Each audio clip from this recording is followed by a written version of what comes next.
The axillary nerve is a smaller terminal branch of the posterior cord of the brachial plexus. The root value is C5, C6. Course.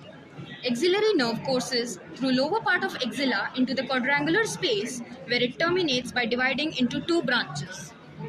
Relations and branches. In the lower part of the axilla, the nerve runs downwards behind the third part of the axillary artery. Here it lies on the subscapularis muscle. It is related medially to the radial nerve and laterally to the coracobrachialis.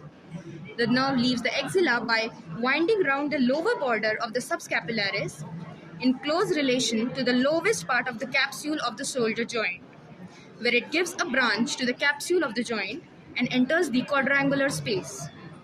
The nerve then passes backwards through the quadrangular space.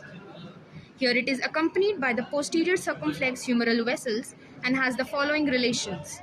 Superiorly teres minor, laterally surgical neck of humerus, inferiorly teres major, and medially long head of triceps brachii.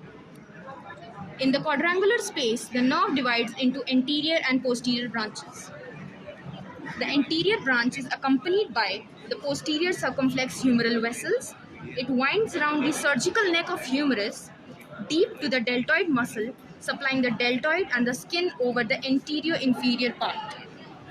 The posterior branch supplies the teres minor and the posterior part of the deltoid. The nerve to the teres minor bears a pseudoganglia. The posterior branch then pierces the deep fascia at the lower part of the posterior border of the deltoid and continues as the upper lateral cutaneous nerve of arm.